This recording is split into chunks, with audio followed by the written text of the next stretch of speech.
जय माता दी दोस्तों, जैसा कि आप सभी जानते हैं नवरात्र का पर्व आ रहा है और इस दौरान माँ दुर्गा के 9 स्वरूपों की पूजा होती है।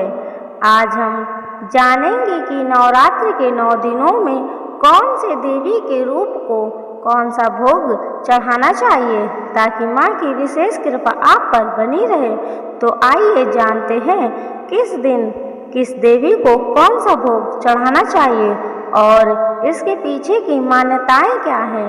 नवरात्रि में 9 देवियों की पूजा अलग अलग विधि विधान से होती है। जैसे माँ के स्वरूप अलग होते हैं, वैसे ही भोग भी हर दिन अलग लगाया जाता है। आइए जानते हैं किस दिन कौन सा भोग लगाने से माँ की विशेष कृपा आप पर होगी। रविवार 30 मार्च से चैत्र नवरात्र की शुरुआत होने जा रही है, जो 6 अप्रैल को समाप्त होगी। नवरात्रि के 9 दिनों में माँ दुर्गा के 9 स्वरूपों की उपासना की जाती है। 9 दिनों के इस पर्व को भक्तजन बड़े ही श्रद्धा भाव से मनाते हैं। नवरात्र में लोग पूरे 9 दिन के व्रत भी रखते हैं, तो कुछ लोग केवल शुरुआत और आखिरी का व्रत भी करते हैं।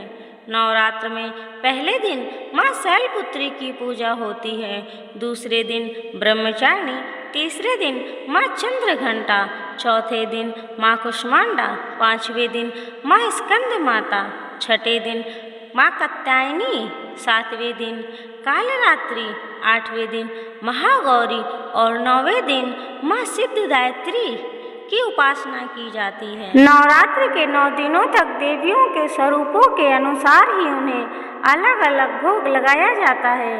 आइए जानते हैं कौन सी देवी को कौन सा भोग लगाया जाता है। माँ शैलपुत्री, नवरात्र के पहले दिन घट स्थापना की जाती है। इसी दिन माँ के प्रथम स्वरूप की पूजा होती है। माँ शैलपुत्री हिमालय की पुत्री हैं। माँ को सफ़ेद रंग पसंद है। माँ को भोग में शुद्ध गाय के घी या घी से बनी चीज़ों का भोग लगाया जाता है।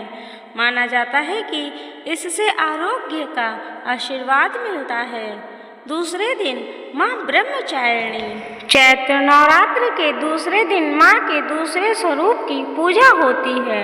भगवान शिव को पति के रूप में पाने के लिए माँ ने कठोर तपस्या की थी। इस कठोर तप के कारण उनका नाम ब्रह्मचारिणी पड़ा। माँ का प्रिय भोग शक्कर माना जाता है। शक्कर का भोग लगाने से आयु लंबी होती है। नवरात्र का तीसरा दिन माँ चंद्रघंटा, पौराणिक कथाओं के अनुसार माँ दुर्गा ने दानवों के आतंक को खत्म करने के लिए चंद्रघंटा का रूप लिया था। इसी अवतार ने महिषासुर का वध कर देवताओं की रक्षा की थी। माँ चंद्रघंटा को दूध का भोग लगाया जाता है।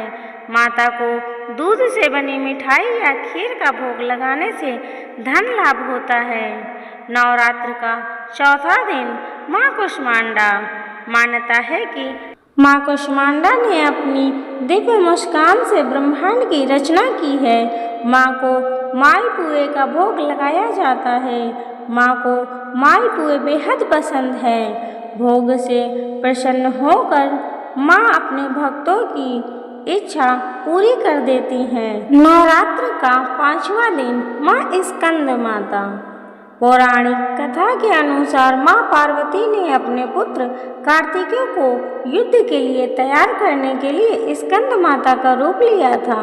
माँ स्कंद माता को केले का भोग लगाया जाता है। नवरात्र के 6ठे दिन माँ कात्यायनी, महर्षि कात्यायन के घर माँ का जन्म हुआ था। इसी वजह से उनका नाम कात्यायनी पड़ा। देवी कात्यायनी को देवी दुर्गा का 6ठा रूप कहा जाता है। माँ को शहद बहुत प्रिय है। शहद का भोग लगाने से आकर्षण की प्राप्ति होती है। नवरात्रि का 7वां दिन माँ कालरात्रि, माँ कालरात्रि ने ही शुंभ निशुंभ और रक्तबीज नाम के राक्षसों का वध किया था। माँ कालरात्रि नकारात्मकता का विनाश करने वाली है।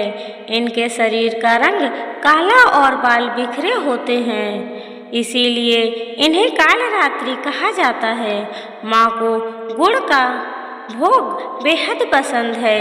इन्हें गुड़ का भोग लगाने से आकस्मिक मौत नहीं होती। नवरात्र का 8वां दिन महागौरी। महागौरी को माँ पार्वती के रूप माना जाता है। 8वें दिन को अष्टमी कहा जाता है। सभी भक्त इस दिन विशेष उपासना करते हैं। इस दिन नारियल का भोग लगता है।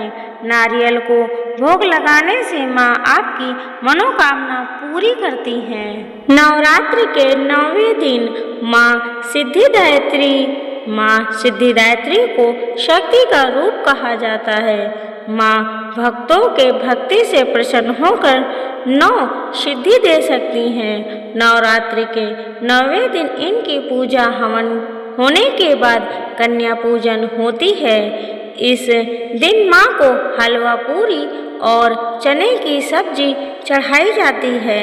फिर उस प्रसाद को कुमारी कन्याओं को खिलाया जाता है और खुद भी खाकर अपना 9 दिन के व्रत को समाप्त करते हैं।